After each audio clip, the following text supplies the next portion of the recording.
去年10月，普悠玛败马并车，有18个人死亡，其中5个囡仔无到15岁。加上领到的保险金加利息只有770块，参要办丧事都无够钱。原来是因为保险法全面开放投保了后，发生袂少父母为着要诈领保险金杀害囡仔的悲剧。所以民国99年立法院修法，未满15岁囡仔死亡无理赔，就是要防大人谋财害命。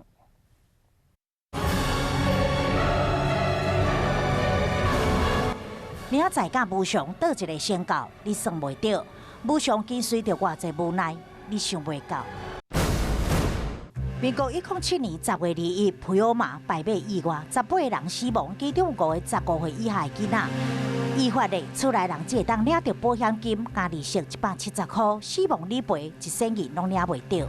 我给你钱，你可以选择不赔，有没有觉得？你不觉得这个法令定得很奇怪吗？民国99年保险法修正，未满15岁囡仔袂当互死亡的理赔，只会当加计利息了后退还保险费。为着避免父母甲囡仔投保关起保险了后谋杀囡仔，避免道德上风险，避免孩子被杀害，因为他没办法自保。因为我死亡的时候，可能家里顿时经济支柱，那所以我的死亡保险金的理由更充分。但小孩子又不是经济支柱，所以钱又不是他自己去领，所以某种程度上，他限制他就觉得是很合理的，而且避免道德危险。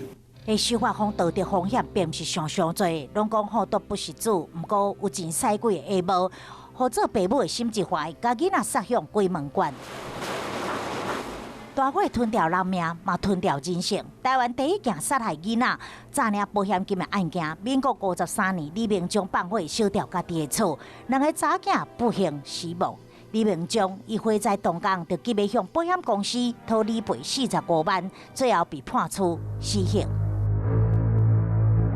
天下父母心，却受人失去良心。陈瑞钦在民国74年到87年连续杀害2任的太太了后，又搁对家己亲生后生陈建龙用石头砍死。太师养子陈一trí，民国87年下药迷魂养子陈宗庆，对2楼拖到1楼，头部弄到楼梯脑水症死亡，诈领保险金1800多万。当时媒体接到真侪保险公司的投诉，怀疑伊杀害厝内人，诈领保险金。民国96年，桃园有一名43岁姓罗的货车司机，将11岁查囝沈真雄该杀落大排水沟，企图诈领保险的丧葬费200万。好佳在查囝要收水，家己收上花，到警察局喊救命。你以为上爱的人，煞为着钱上你上亲，这嘛互保险法对早期14岁以下未成年的死亡保险完全禁止。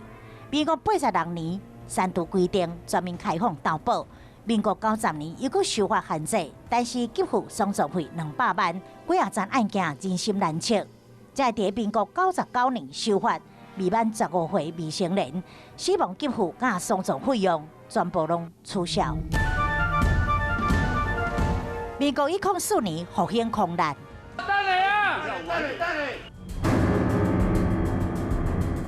伫民国105年，台南大地震有袂少囡仔无命，为父大汉未成年囡仔死亡给付一仙拢无，嘛引发讨论。防道德风险敢会防过头？有立委提案将天灾或者是交通的公安意外等等无道德风险争议的事项排除，但是天威难测，人性难防，歹认定。土石流来了，要保人故意或者是受益人他就故意不去救被保险，尤其是儿童他自己没有逃生能力，他不去救被保险人，然后让被保险人去活埋，然后让他能够领到保险金，有没有这样子的可能性？我们不能排除。到底是不是道德危险，或真的因为天然灾害死亡，其实是更难查知的。那他既然不是家中的经济来源，为什么要替他保险？其实他的功用可能只有一个，避免说当他死亡的时候，家中可能有一笔丧葬费用的支出。对于国民平均丧葬费用支出的统计，用这样子的一个数字来作为保险金额的上限，去降低故意去杀害未成年被保险人的这样子的诱因。惊父母变心为钱目空车，学者认为修法向限额理赔，兼顾人情，搁降低风险，害人之心不可有，防人之心不可无。